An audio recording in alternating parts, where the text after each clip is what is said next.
now? They are coming. Yeah. Yeah. Yes, all right. perfect.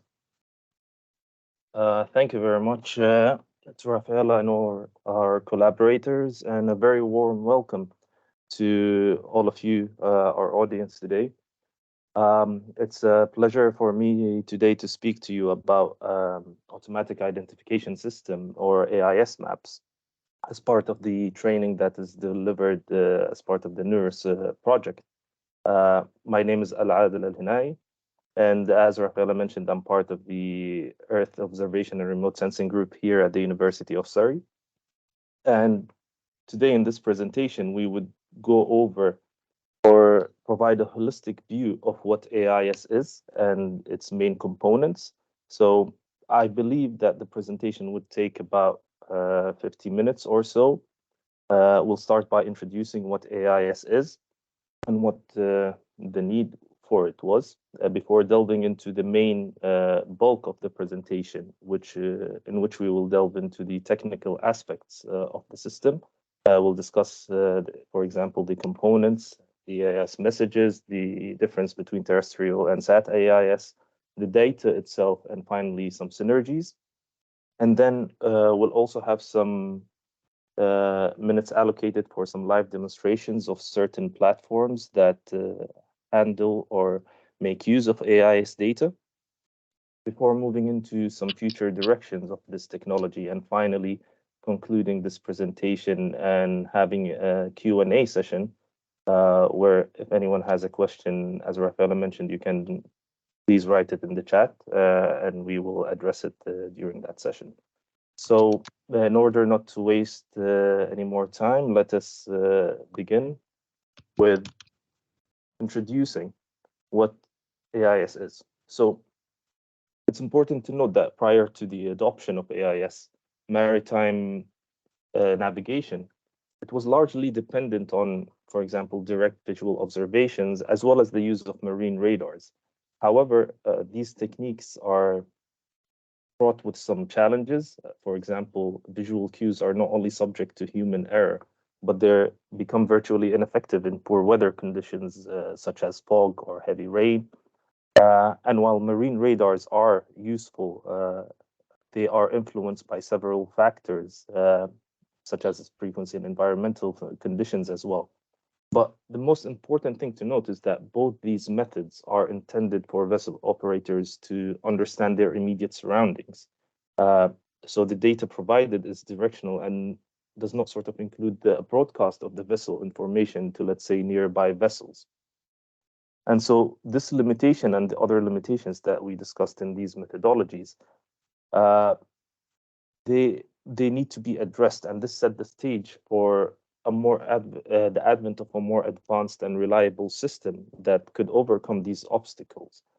And this came in the form of Automatic Identification System, or what is usually commonly abbreviated as AIS.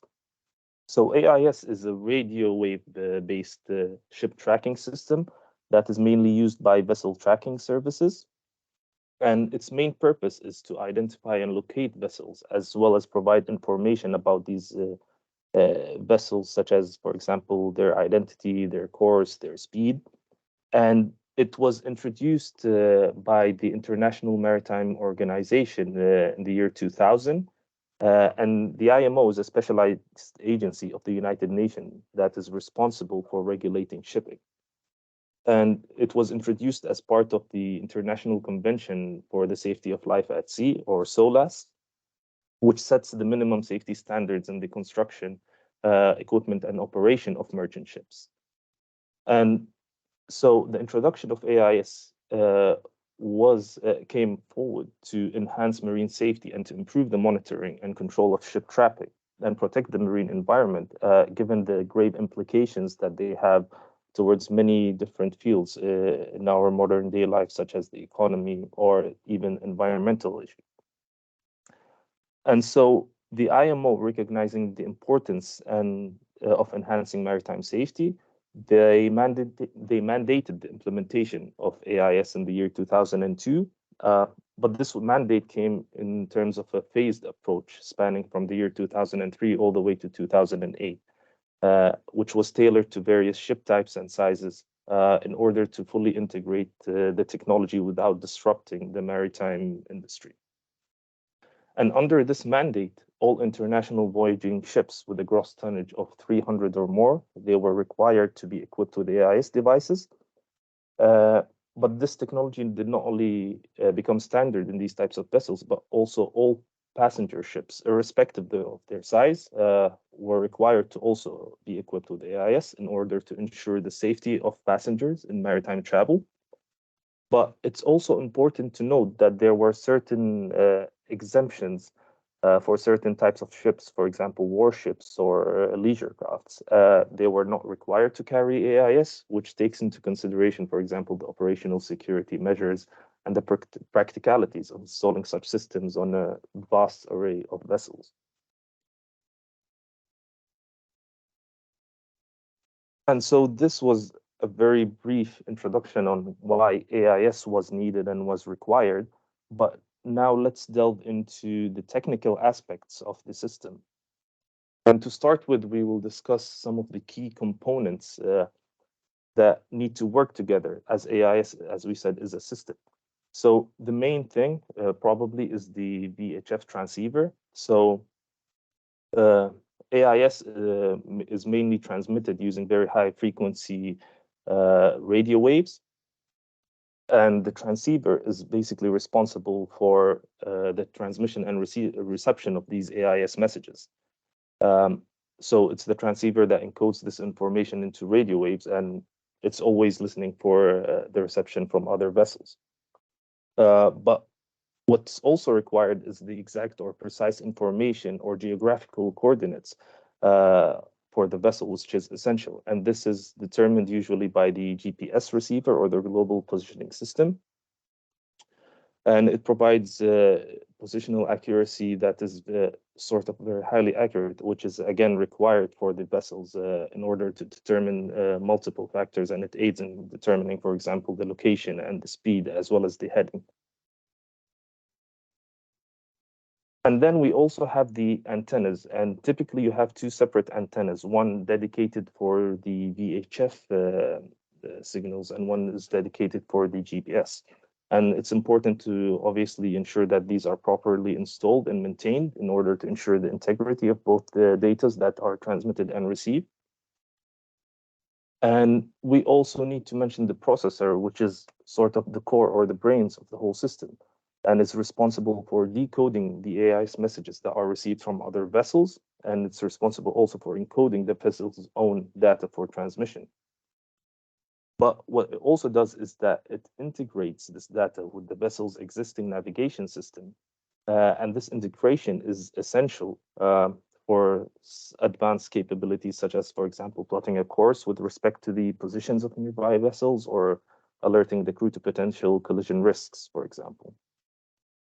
And finally, you would need some type of display and user interface so that the crew or the vessel operators are able to interact with the system. So, for example, the display would show the positions of other vessels typically overlaid on navigational charts, which allows for real-time situational awareness. But you also need to input data as well. So, for example, to send messages or acknowledge safety information. And this component is critical to achieve that task. And so AIS is designed to operate on two dedicated VHF radio frequencies. The first of these, AIS-1, is set at 161.975 megahertz. And this frequency is used primarily for simplex communication, so mainly from ship to ship. And it facilitates the direct exchange of AIS data between vessels, which allows them to be aware of each other's position, movements, as well as navigational status. The second frequency, AIS-2, which is set at 162.025 megahertz, is mainly used for ship-to-shore communication. And this allows for efficient relay of information to coastal stations and ensures that vessels are integrated into the broader maritime traffic management system. But when we speak about the AIS transceivers, it's important to note that they come in two distinct classes, each designed for, let's say, a particular vessel type and operational needs. The first, Class A transceivers, are robust units, and they are mainly designed for use on large commercial vessels. These transceivers, they're built to transmit data typically every 2 to 10 seconds when the vessel is underway. And this frequent transmission rate is required to ensure that the vessel's dynamic position and navigational status are updated continuously to provide the most current data to other ships and nearby ones. Additionally, these Class A transceivers, they have a power output of 12.5 watts, which offers them a greater range and reliability in terms of the signal, which is critical for large vessels that traverse busy sea lanes and may be communicating over greater distances. This is in contrast to Class B transceivers, which are specifically intended for recreational boats and smaller vessels. These are designed with smaller power output, so they have a power output of 2 watts compared to the 12.5 watts that we saw in the Class A transceivers. And this reduced power output means that they have a limited range, but this is considered suitable in terms of the operational scope for these smaller vessels. And also the lower power consumption is ideal for a smaller power system that is typically aboard recreational or smaller vessels. Also, in terms of the transmission of the data, it's transmitted less frequently, typically around every 30 seconds or so when underway, which again reflects the less critical nature of these vessels. But however, it's important to note that Class B transceivers are important in order to integrate, for example, recreational boaters and not to exclude them from the benefits and the safety of AIS.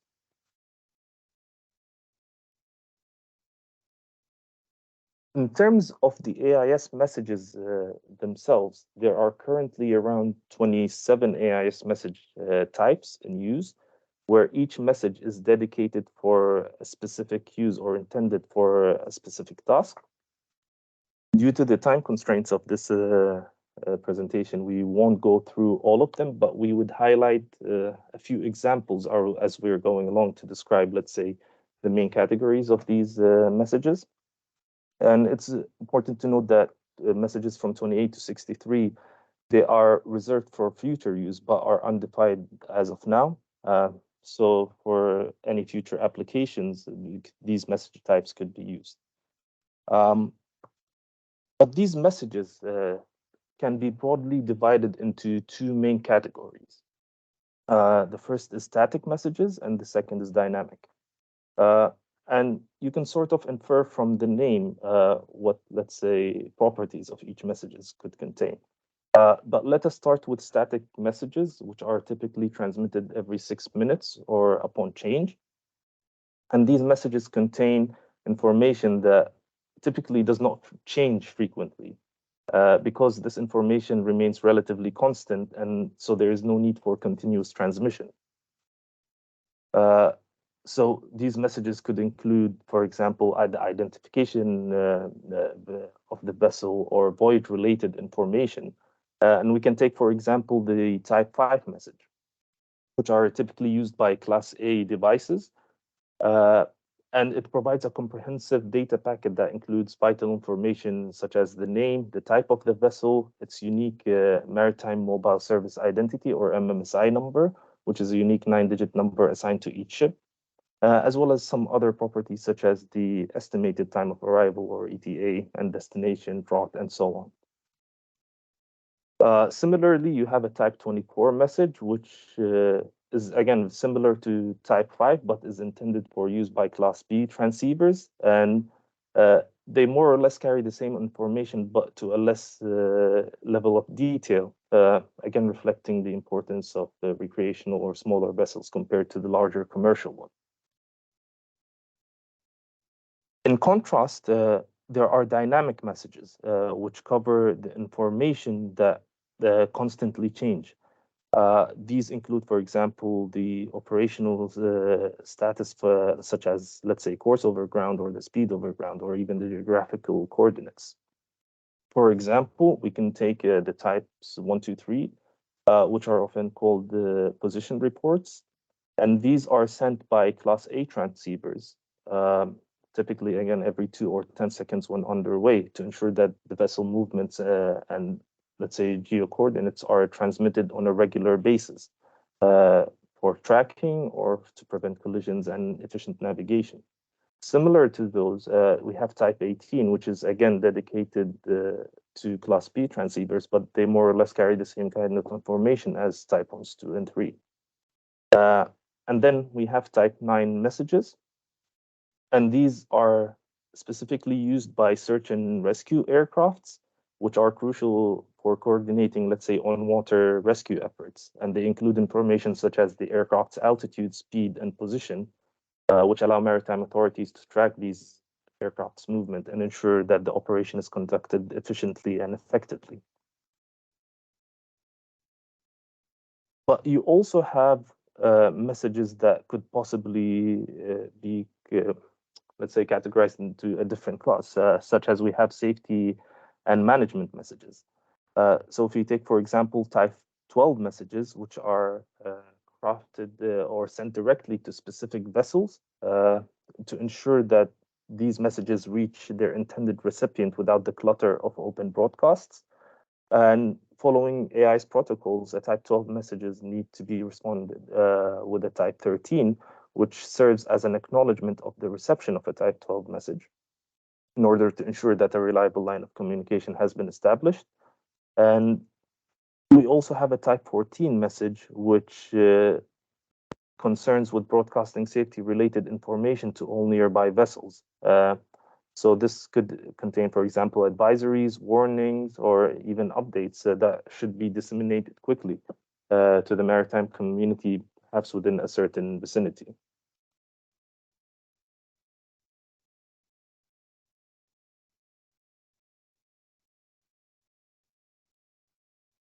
In terms of the messages and their encoding, so typically AIS messages, or most of them, are used or are encoded using binary format. And this is highly efficient for representing large amounts of numerical data in a compact form. And since the majority of AIS messages, they contain data, for example, like geocoordinates, the speed, the headings, which are inherently numerical. So the binary format is ideal to reduce the amount of data that needs to be transmitted, especially when considering the bandwidth limited VHF channels that are used by AIS. But then you have certain messages, such as the ones that we discussed, like safety messages, and these need to convey complex information that cannot be easily reduced to numbers, such as weather warnings. For this reason, ASCII is used to represent these kind of information, which enables sending detailed instructions or warning. And then these sentences are then encapsulated in a data sentence known as AIVDM or AIVDO. And these are defined by the National Marine Electronics Association. And they set the standard in order to ensure that the data can be interpreted by AIS equipment worldwide. And finally, in terms of the transmission protocols that are used, typically TDMA or time division multiple access is used in order to allow multiple users to share the same frequency channel. And this helps mitigate overlapping and interference when you have a multitude of ships or stations that are transmitting all at the same time to ensure that messages are sent and received properly.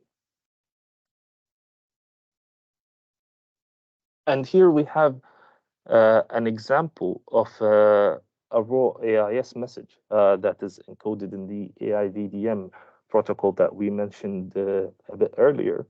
And we're going to go through it fairly quickly, but field by field, in order to describe what each field means or explains.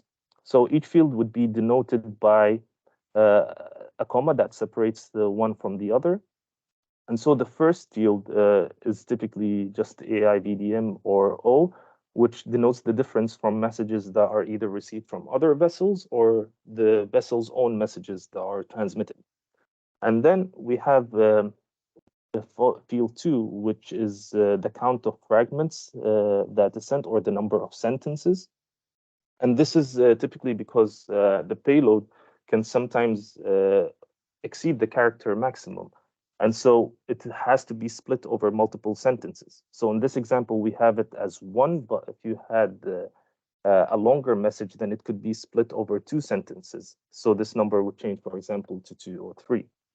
And then the following number, 1 in red, is the sentence number. So if you had a multi-sentence number, this number would note or explain the exact sentence number that message is in the construct. So let's take, for example, if you had a 2-sentence message. The first sentence in that message would have a 2-1, and then the second message would have a 2-2. And then in the next field, which in this example is empty, is typically denotes the sequential message ID. And so if you have multiple multi-sentence messages, this field or indicator would usually assign a specific ID message in order to know which sentences belong to the same AIS message. And then following that, we have the AIS channel, which is typically A or D.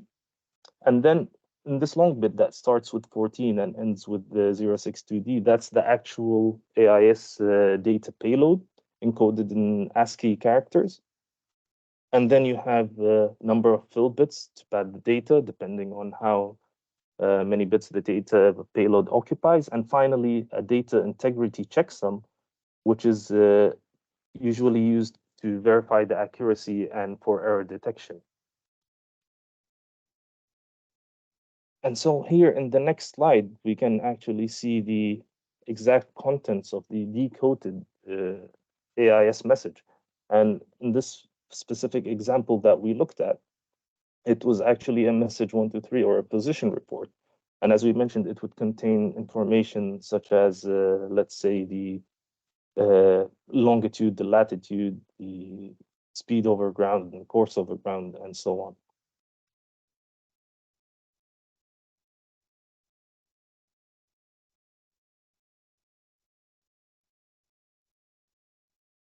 And now we come to the terrestrial AIS. So ground stations are considered the backbone of coastal AIS monitoring.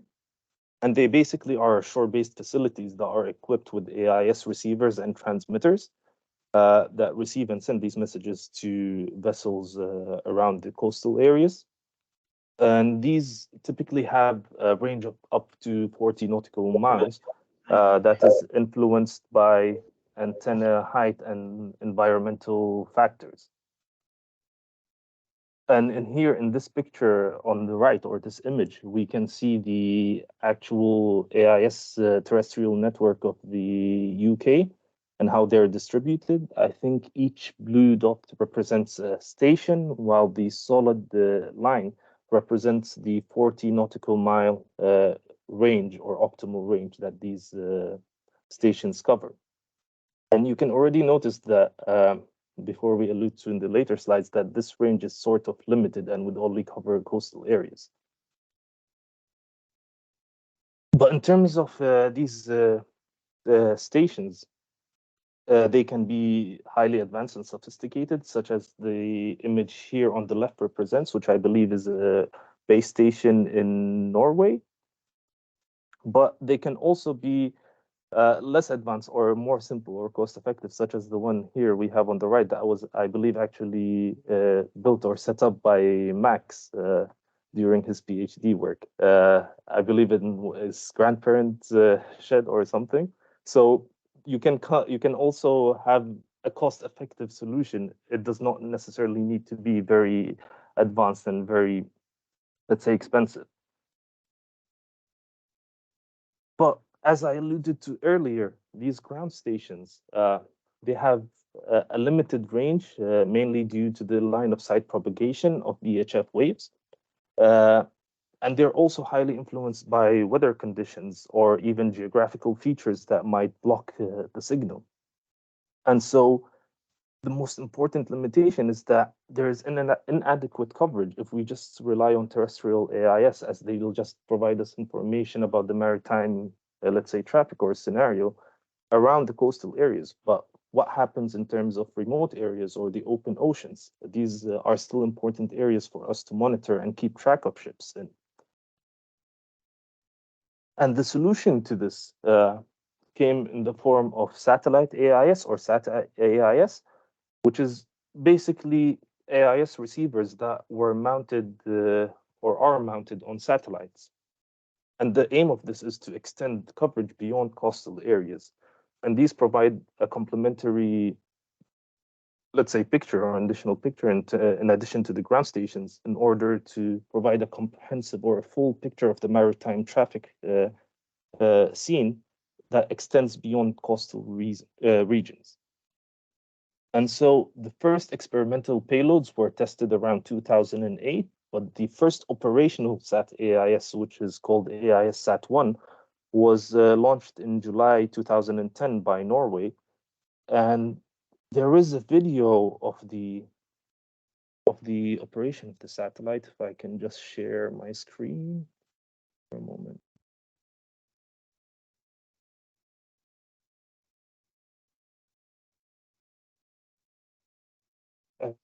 Can you see the YouTube video, hopefully, on the screen?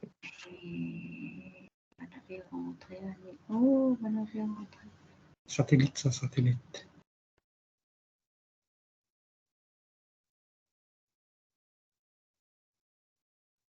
And so here we see the coastal, the terrestrial AIS coverage of around Norway. And you can see that the coverage it provides for a single station is quite limited to a nearby region. But here we have a SAT AIS where you have the AIS receiver mounted to the satellite. And you can see that the coverage it provides is over a larger, let's say, footprint or area, as well as its movement. So it covers continuously or shifts towards other areas. And here we can see that this complements or extends the reach of AIS to beyond terrestrial or coastal areas. So you could locate or even track ships that are beyond the coverage of these coastal stations.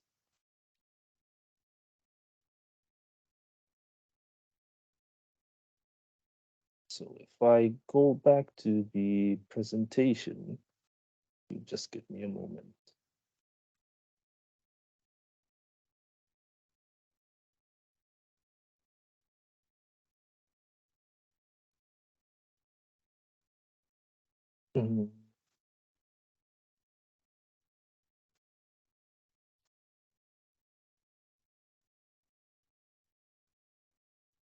So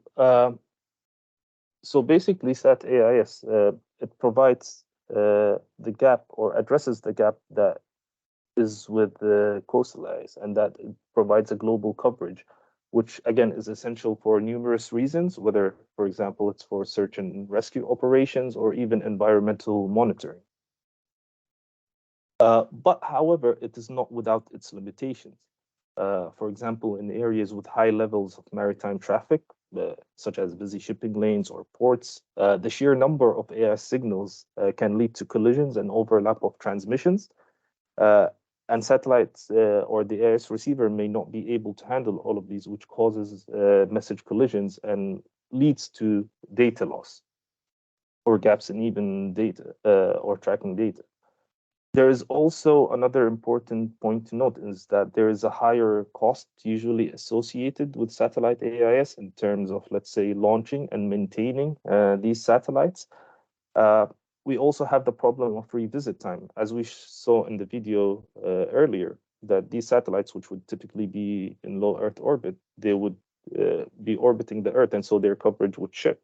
And so if you wanted to maintain or have a full coverage of the entire Earth, you would need a constellation of satellites, which is expensive and not easy to do. And then you'd also need to account for the ground stations, the multiple ones that would be able to receive and decode and disseminate the data. So that's also another factor that needs to be considered. In terms of the AIS data, we can consider or think about that we have two main products, live and historical. So to start with the historical AIS data, it serves, let's say, as a repository for analysis and research, and it can provide insights, for example, into the patterns of seaborne trade, or maybe helping economists and policymakers to understand maritime operations. They could also be used by environmental scientists to study, let's say, the anthropogenic impact on marine ecosystems. But they could also be used for, let's say, accident investigators to delve into and analyze the events leading to, let's say, an accident, and in order to develop strategies and regulations to prevent these kind of accidents from occurring.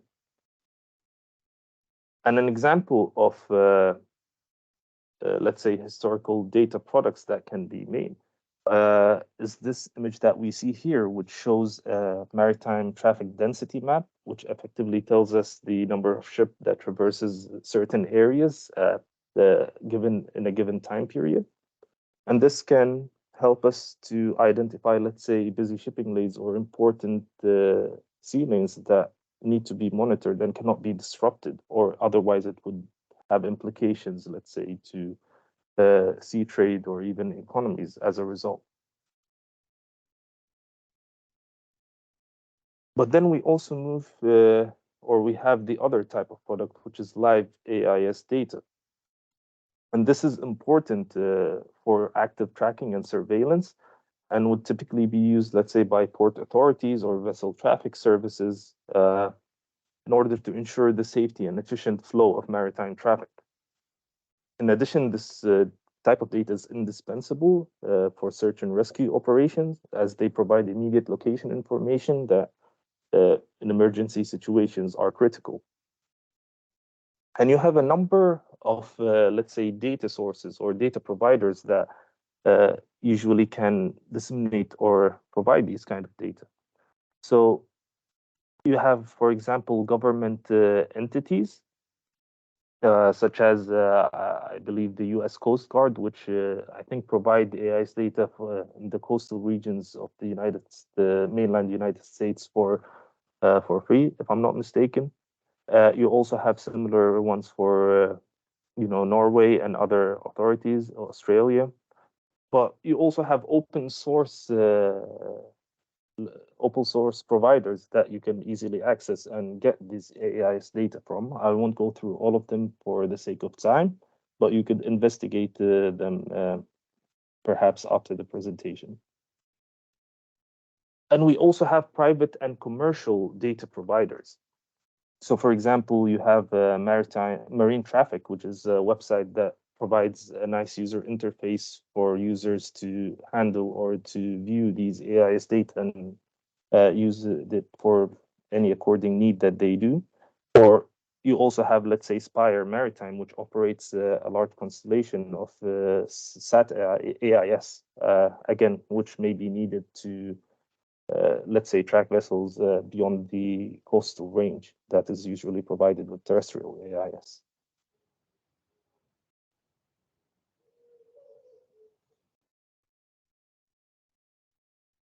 But it's important to note that while AIS has been instrumental in enhancing maritime safety, it is not without its limitation.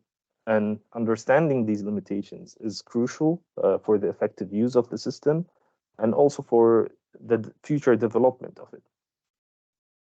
So as we mentioned earlier, terrestrial AIS suffers from the inherent limitation of line of sight propagation, and so it is limited to, let's say, the horizon.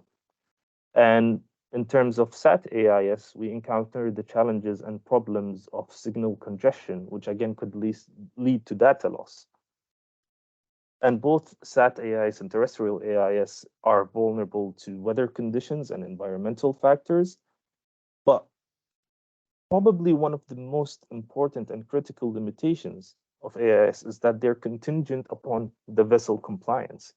And so if a vessel's AIS is turned off, or it malfunctions, or maybe transmits incorrect data either to improper setup or perhaps even manipulation, its integrity is compromised, and this can lead to significant gaps in the monitoring of maritime traffic. And so it's important to mention that there are similar systems to AIS. And here we'll mention two of them. The first is LRIT, or Long Range Identification Tracking, and the second is VMS, or Vessel Monitoring System. LRIT, for example, was also mandated by the IMO and is particularly intended for use by flag states for, again, security or search and rescue. But it takes advantage of commercial communication satellites, such as Inmarsat, to bypass the line of sight limitations of terrestrial AIS, for example. As so, they can provide global coverage and ensure that the maritime authorities can have a continuous tracking of their flagged vessels. But in terms of the reporting frequency, it provides less updates, as reports are usually sent every 6 hours. And this interval was decided to strike a balance between the need for regular updates, but at the same time to avoid data congestion that can sometimes plague systems like SAT AIS, as we discussed. In terms of the other system, VMS, it is specifically intended for use in the fisheries sector, and this technology is a cornerstone for regulatory framework of fisheries management.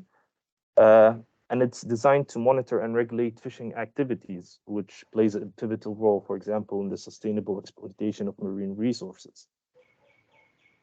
Typically, these VMS devices are engineered with tamper-proof features, ensuring that the data is reliable and secure. And again, this is important to, let's say, track fishing vessels with precision or ensure that they adhere to regulations such as quotas or even permitted fishing areas and times.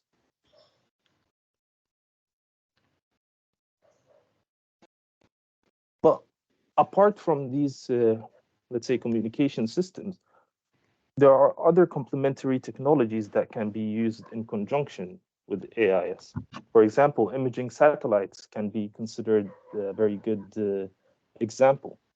As unlike AIS, they don't rely on signals transmitted by the vessels, and so they do not really depend on the vessel cooperation. And this provides an independent but valuable view to monitor these vessels. In regard to this kind of technology, optical satellites are a common choice. They provide high-resolution images, and they are easy to interpret, as they're images that we're usually taking the same frame or view that we are familiar with. And there are multiple companies that provide such images at reasonable prices. But again, these have their limitations. And the main limitations of optical satellites is that they are compromised during nighttime, so you cannot take images typically during those hours, as well as, let's say, if you had heavy cloud coverage, you would not be able to penetrate or see underneath the clouds, which again would not provide you with that continuous monitoring that is usually needed in terms of, let's say, maritime domain awareness. In this regard, synthetic aperture radar, or SAR, presents itself as a prime solution, as it can address the limitations of optical satellites and also complement AIS at the same time.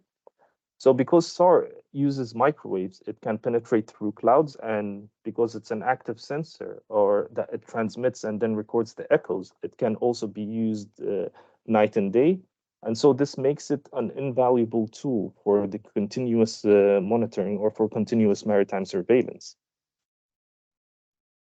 And through the use or combining these two technologies, we can create products such as this example we have here, taken from an image from a paper that was by Max and Rafaela. And we can, basically what this image represents of the English Channel is that we have this area where we had a SAR acquisition taken, I believe, by Sentinel-1. And then you correlate, after you detect the vessels in the SAR scene, you correlate them with AIS signals that are taken roughly within the same time window. And then you can, for example, get vessels that were detected in the SAR and were transmitting AIS, which would you expect them. But then you can also see, for example, vessels that were detected in the SAR image, but they were not transmitting any AIS signals. Now, again, this may not be due to, let's say, nefarious reasons, or it may be due to equipment malfunction, or perhaps some gaps in the data. But you can see that it provides an additional level of view that does not depend on the compliance of vessels. And to highlight that this, let's say, cooperation or fusion of technologies is actually important and beneficial in real life, there has been a number of satellites that have co-located both the SAR and AIS on the same satellite. And the main advantage that we get doing so is that it mitigates the temporal difference between acquisitions. So as we mentioned in the example or image earlier, if you take a SAR image, then you need AIS data that's taken around the same time frame. Otherwise, the vessels would be in different position, and then the fusion process would not be reliable. And so co-locating these two sensors on the same satellite actually mitigates these temporal differences. And so we have, for example, NOVASAR or PAS or even RCM by the Canadian Space Agency, which all have the co-location of SAR and AIS on the same satellite. And so in this part, I would like to take a few minutes in order to sort of demonstrate or explore with you three, let's say, data providers or let's say websites that utilize AIS, and we can see how each one would provide a certain view or benefits as opposed to the others. So if I share my screen once again.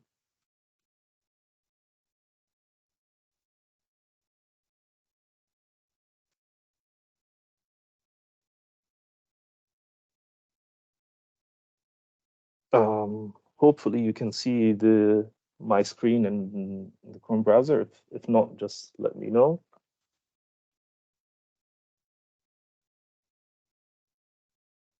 But let's start with perhaps marine traffic, which again, as we said, is a commercial provider of AIS data. And I believe you will need to create an account, which is for free initially, but there are certain, let's say, features that you would need to pay or upgrade for. But right now we're just exploring, let's say quickly, the platform, where you can see here that it has a live map or a live view of all the AIS data that is transmitted around the world. So you can see that here in the middle of the oceans, you have, let's say, ships that, or the positions or AIS messages were received by satellite or SAT-AIS.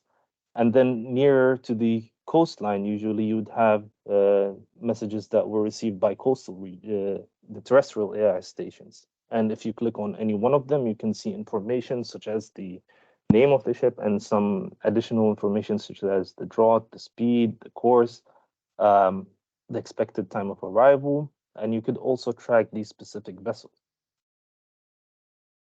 In addition, you can, for example, filter the vessels by type. So if you were, let's say, interested in only oil tankers, for some reason, you can do that and just have a clear view of all of them without the congestions of other types of ships.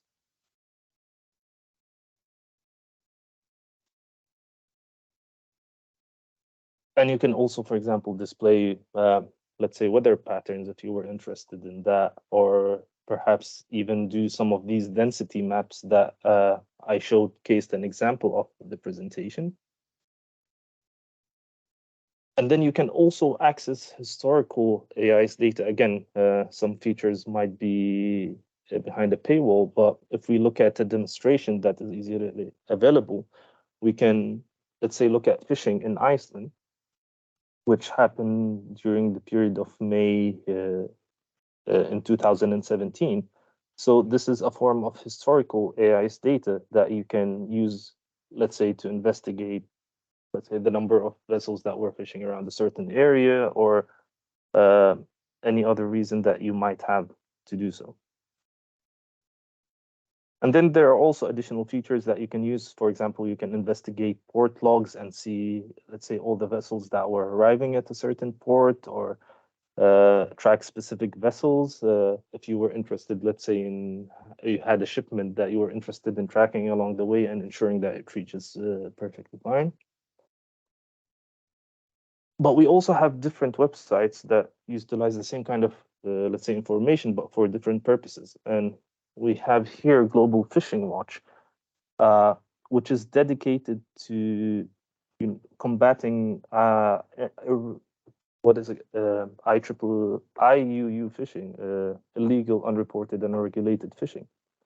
And so we have some information here on the platform that could be relevant to, let's say, fishing authorities and so on.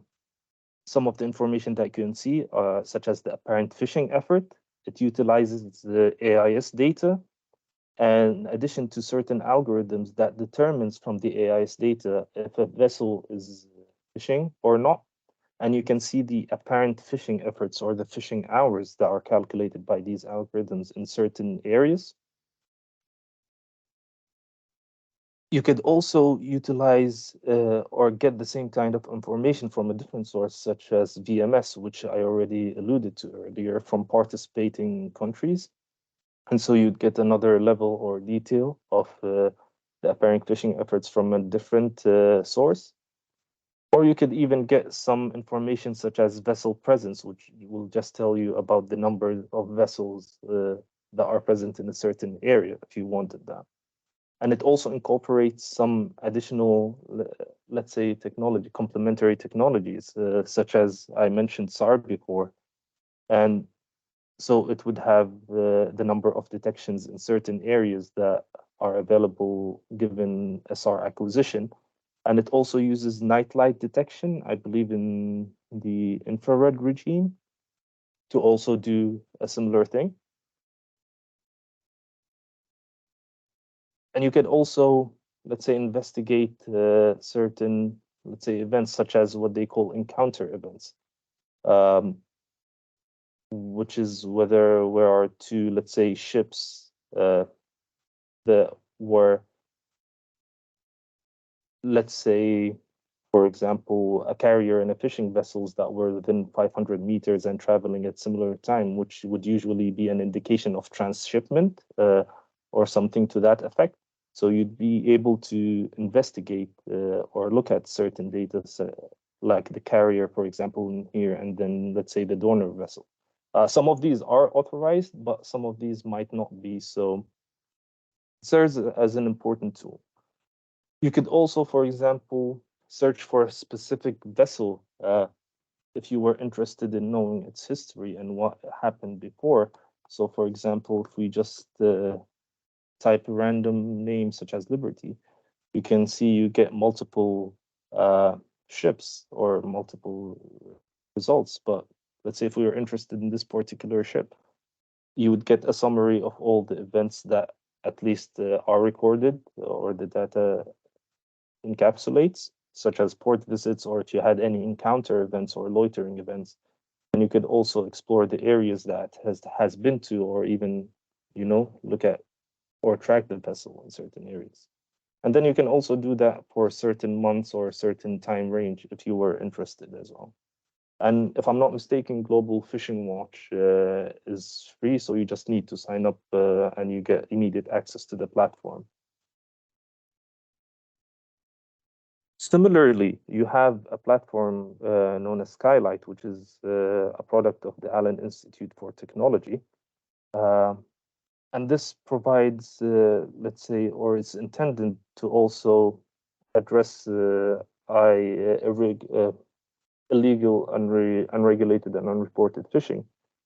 And it provides similar information, such as, let's say, fishing events, which are again detected using AIS data and investigated using particular algorithms. And you can also look at a certain ship and its history. And it also, again, make use of the certain, let's say, synergy between the technologies that we mentioned, such as SAR, in order to, let's say, get an AIS that was correlated to a vessel detection by SAR. And you can actually see that specific, let's say, radar image that was used. Or sometimes you'd even get a dark vessel detection. So it's a vessel that was detected by SAR, but was not transmitting any AIS data. And then you would also, I believe, not only use SAR, but also use optical imageries if that was available.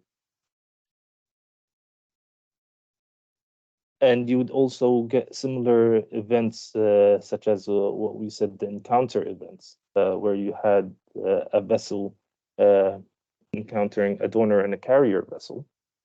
So sometimes you would have a dark encounter, which is characterized by only one vessel transmitting an AIS, and this would be determined, I believe, by an algorithm that looks at the AIS messages and investigates, let's say, the speed and the position. If it was loitering around a certain area, that is often indicative of these encounter events. And so you can filter these events by category if you were interested in any one of them. They also have some beta features that you can also investigate. I believe you need to request an account in terms of Skylight. I'm not sure exactly of the process, but it still serves as an invaluable tool to monitor and tackle illegal, unregulated, and unreported fishing. And so, very quickly, I hope that this brief demonstration showed you that there are multiple platforms that utilize AI's data in addition to the other technologies such as SAR optical in order to provide real-life benefit and tackle real problems that we encounter in our modern-day lives. And to switch back now to the presentation, so in order to make sure that we are on time, let me share the slides again.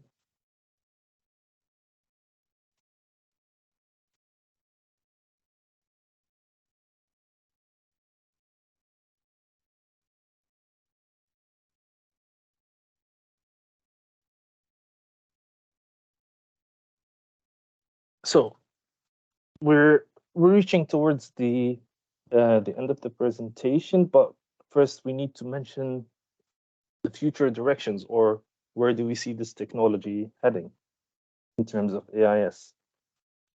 And so the integration of AIS with other technologies that we mentioned, such as SAR or VMS, is expected to continue and is critical, as this will enhance the capacity to provide a comprehensive maritime monitoring picture, as it utilizes the combined strength of each system to provide a more detailed and reliable picture. If we only use, let's say, one technology or one instrument, there will always be certain limitations associated with it. But with the combined use and the synergetic and fusing all of these data sources, we can provide a more detailed and a reliable picture. There also needs to be an expansion of data coverage and dissemination. So there are efforts underway to expand the range and detail of data coverage that's provided by AIS. So, for example, strategies like increasing the number of satellites or terrestrial stations to capture more signals, or additionally improving the mechanisms for, let's say, data dissemination is a priority to ensure that AIS data can be accessed and utilized more efficiently across various platforms. There would also be a need for advanced data analytics for providing useful insights, and this is anticipated to grow as, let's say, applying machine learning or deep learning into, for example, looking at traffic patterns or vessel behaviors. This can identify deviations from normal patterns, which would aid in, let's say, early identification or even response to potential issues that might arise. And so these analytics or algorithms would be a huge part to play in terms of the AIS going on to the future. And finally, there also needs to be an incorporation of, let's say, anti-jamming and spoof detection technologies, because as we mentioned, AIS data can be spoofed by the vessels. And so research needs to be conducted in terms of both hardware or also software that can counteract these, let's say, jamming or spoofing attempts against AIS signals. And this will help ensure the integrity and continuity of AIS data by being able to detect and mitigate such threats. And so just to conclude before we reach the Q&A session,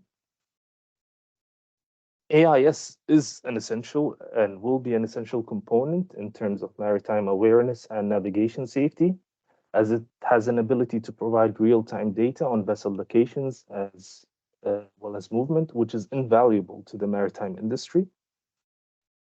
But we also acknowledge the inherent limitations, which is again necessary to look at and, let's say, enhance the system.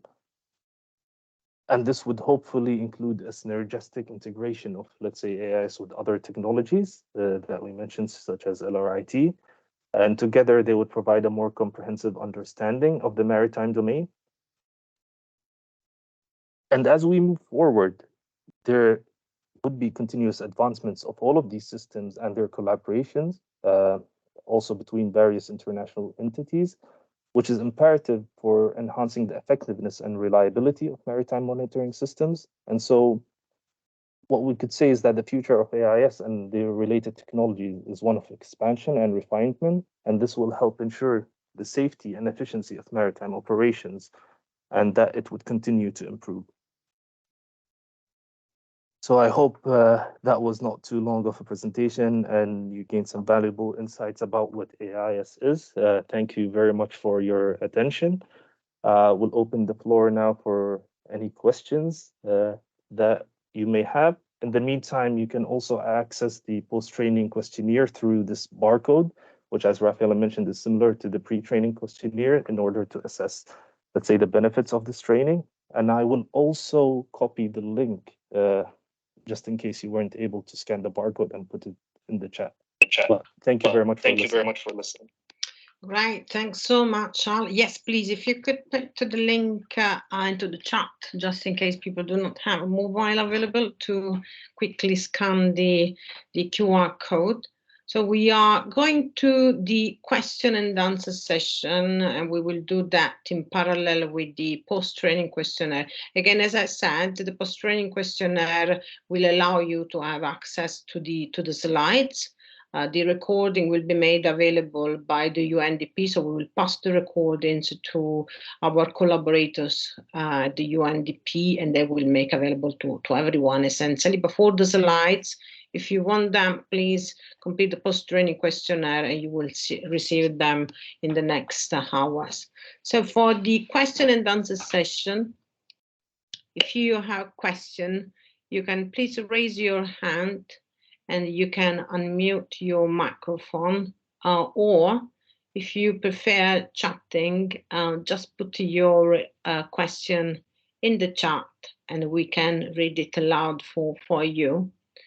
There was one question which has already been answered by Max on the revisit time of AIS data. Any other questions? So we have Shubham Sharma. I hope I pronounce your name correctly. Yes, please unmute yourself. Yeah, Dr. Rafaela, so I just wanted to know that if any free data is available in the .nme format, any source that you know. Any other source you said? Yeah, any source for AIS which data? gives free AIS data in AIS binary data. Al, do you want to take it, or shall I give my view? Yes, I couldn't hear, but I think there was an echo. I can take this. The AIS data, so essentially the platforms that Al has shown, they do make AIS data available, but mainly with in the majority of cases with a proper subscription. Something can be available for free, but not so much. We do have some AIS data available as part of the NEREUS project. Some are purchased, so the specific license we get does not allow us to share this data with others. But we also have access to AIS data from the NOVASAT mission. So the NOVASAT mission is the radar spaceborne mission of the UK. As Al has presented, they have both AIS and radar data available, and they are made available to us.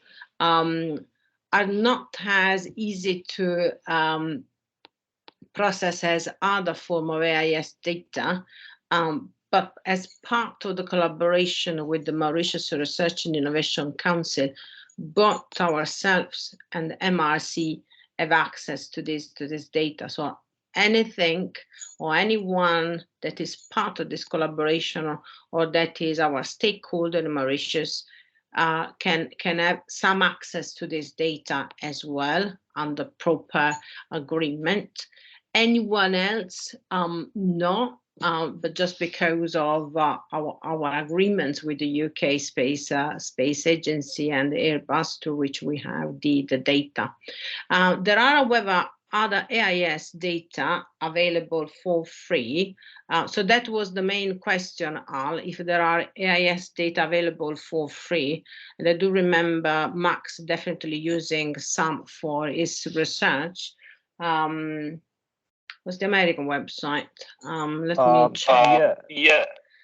In some of the data or that table that we provided, I think you have access to the US Coast Guard, which they have a free data in terms of the AIS to cover the mainland. So you could use that if you wanted to play around or explore the data, how you can decode it or to do that. So you can definitely get some free sources of AIS, but let's say if you wanted more advanced, such as live data or something, usually you would need to pay for it.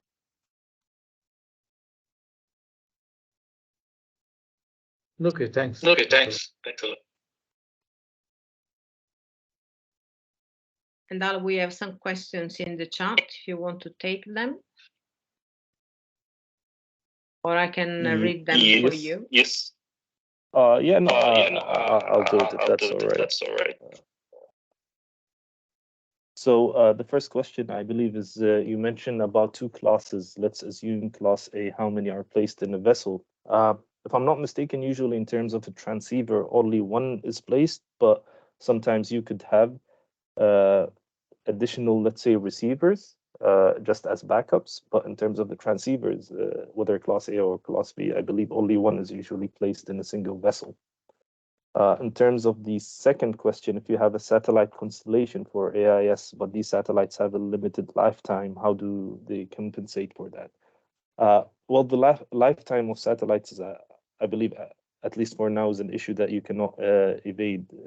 You can try to maximize their lifetime, but eventually they would need to potentially be replaced or updated, such as the case for any other constellation, whether, let's say, it's a communication satellite or a global navigation satellite system. You would need to be continuously replacing all satellites in order to maintain the effectiveness and the operation of such a constellation. In terms of the third question, how can AIS data be effectively integrated into navigation system for situational awareness? I believe this was perhaps already being done in terms of whether the navigation systems of, let's say, ships, where you can integrate it with the electronic charts they have, where they have a display of their, let's say, immediate vicinity and surrounding, or in terms of some of the websites that we showed, such as, let's say, marine traffic, where you can easily look at all the vessels that are in a certain location or in an area, given area. There are any additional questions? I don't know if there is a legacy hand from Shubham or if it's a new question, Shubham. Your hand is still raised. Actually. Okay, so I'll lower your hand. Okay. Checking again. Any other question for all or for the team?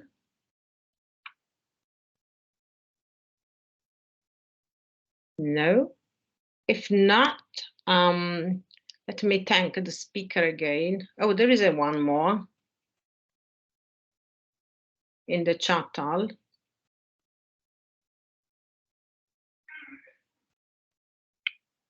Yeah, so the question is AIS is subject to spoofing, and if yes, we can determine whether the contact is spoofed or not.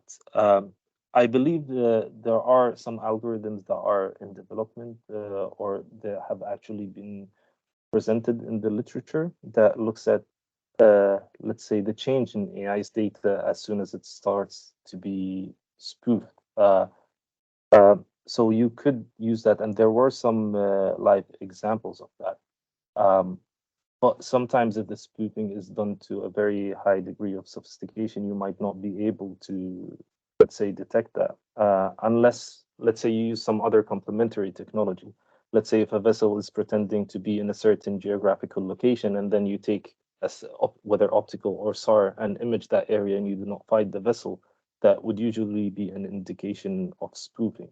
So I believe that there are works being done in terms of either using these other complementary technologies or in developing algorithms that can look at the AIS data and at least try to predict or give an indication if an AIS data is being spoofed or not.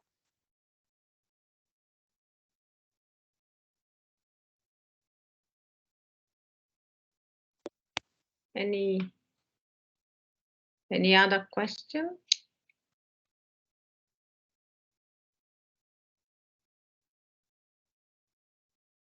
Yes, we do. Does it ever happen that historical AIS present missing information for several hours or days? Yes, you could get missing information in terms of historical AIS, whether again for several hours. This could again be due to, let's say, signal congestion if there was the use of SAT AIS or something like that, or for a couple of days that would usually not happen unless there was some issue with the AIS transceiver, whether it was a malfunction in terms of the device or let's say the device was purposely turned off. Because as we mentioned, the AIS messages are supposed to be transmitted frequently.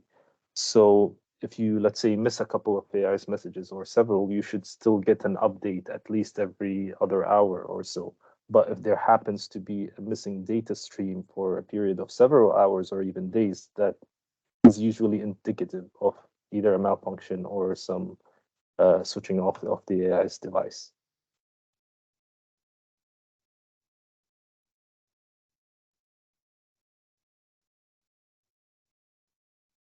While waiting for any other question, just wanted to let you know that there will be the third and last component of this building capacity program in the next month. So the date is already set. Will be on the 22nd of February. We expect to be more or less at the same time.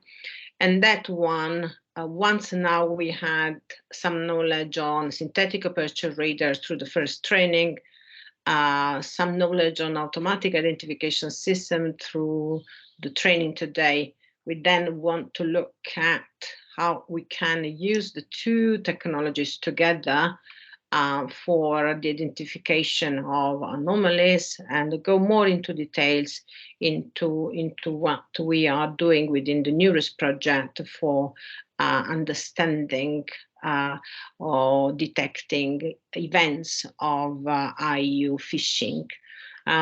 So take a note of the date, and there will be an event bright as usual. Make sure you register in time, as you know, there is a cap to the number of people we can admit. And having said that, let me check if there's any other question. There's one more. Yes. Yes. So the question reads, how does AIS contribute to search and rescue operations, especially in emergency situations? What best practices should be followed? So I believe the main benefit of AIS in terms of search and rescue is that if a vessel transmits, let's say, a distress call or something, this would be able to be transmitted using AIS and would be picked up. But also, let's imagine where if the vessel, let's say, sinks or goes under, then I believe you also have some emergency devices that contain, let's say, perhaps a transmitter or something like that that can survive multiple, let's say, days or weeks, and that can transmit or can be pinged if it was, let's say, queried or searched for in that vicinity. So yeah, AIS is indispensable for search and rescue, as without it, you would perhaps not get any indication or any knowledge about a ship being in an emergency situation without it. I believe there is also one more. Is it possible to include the vessel's satellite phone number on the AIS detail? I'm not sure about that specifically, to be honest, because I think in terms of the messages, or there is a specific standard that needs to be followed and needs to be addressed in terms of the fields and the information that is relayed. But yeah, I'm not, to be completely honest, entirely sure if that is possible or not.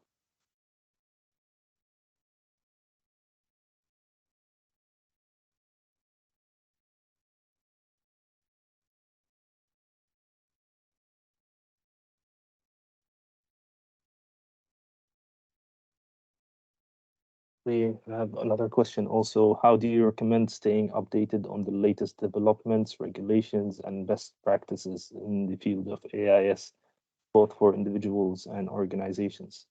I believe in terms of regular or latest updates, they usually can be found in the IMO websites or stuff like that. I think they're the best resource to look at in terms of any updates in terms of the regulations and best practices. But also about understanding the technology, I think there are a wealth of informations out there on the internet. But if there was some specific area about AIS or the transceivers, or for example, as we mentioned, the spoofing algorithms that are currently being developed, I think the best place for that would be the literature. So in terms of journal articles and stuff like that, you would be able to gain a sense of the latest technologies that are being developed. In terms of regulations, I would say probably the IMO.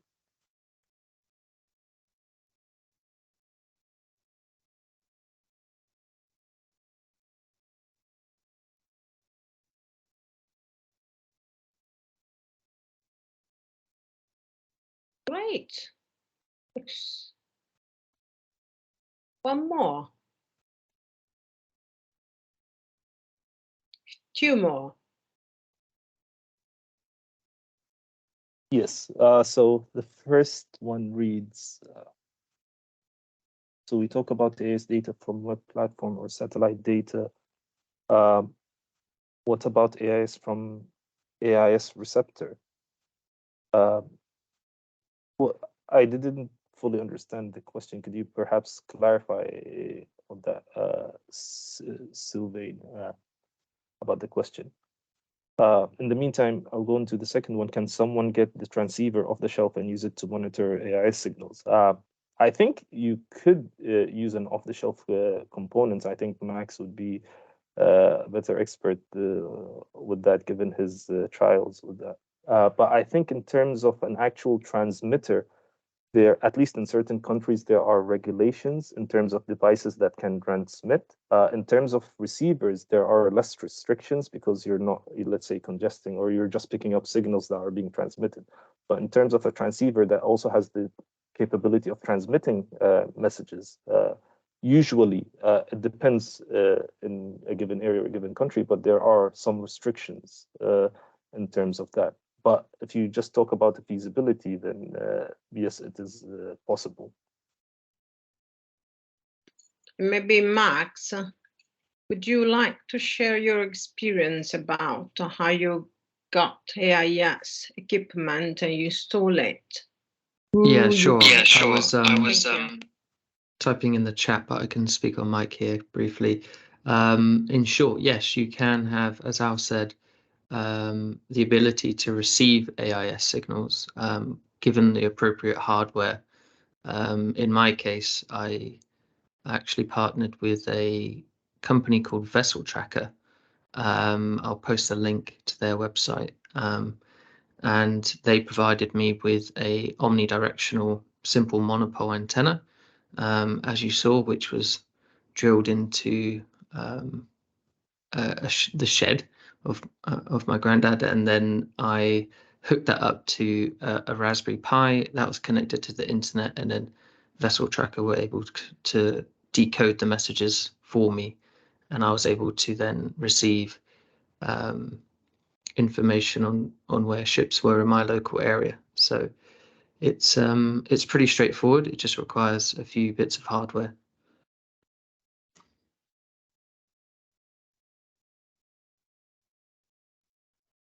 Thank you, Max. Okay. I think there was one question as well. What are the best available means to contact the vessel on AIS? I believe, yeah. So through the use of a VHF radio channel, specifically if you know the MMSI of the vessel or its call sign, that would be the best way to do it. Or let's say if that was not possible, but you at least have information about that vessel, and if you can access, let's say, ship database where it has listed maybe a satellite phone number of that vessel or something, you can contact them on that. Or otherwise, perhaps maybe contacting port or maritime authorities, and they would be able to relay that information if direct AIS contact was not possible.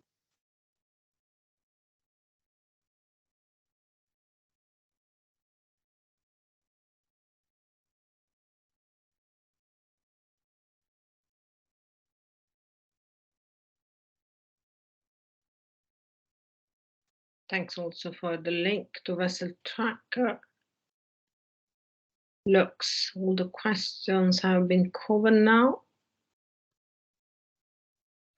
Okay, so it's time to go towards the end of this training. Thanks very much all for the presentation. It was really, really useful. And thanks everyone for attending. Please, if you can, complete the post-training questionnaire. You will get the slides today, or you can do it in the next days as well. We'll still be in contact with you.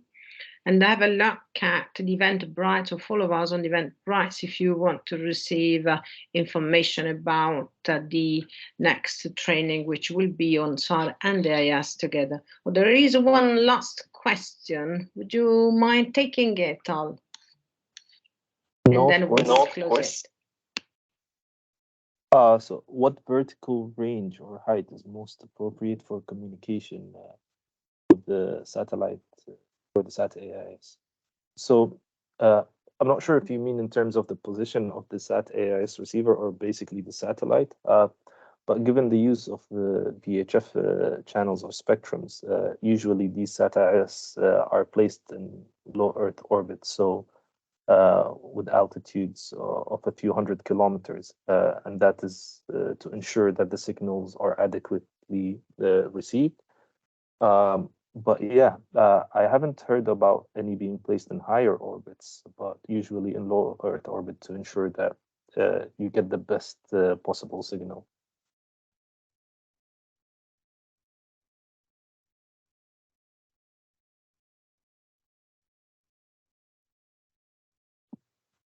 All right.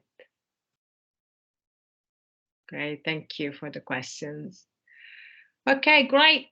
See you around. Have a great afternoon, evening, morning, wherever you are in the world. And please stay connected with us. I will let you know about the next training. Bye-bye, everyone.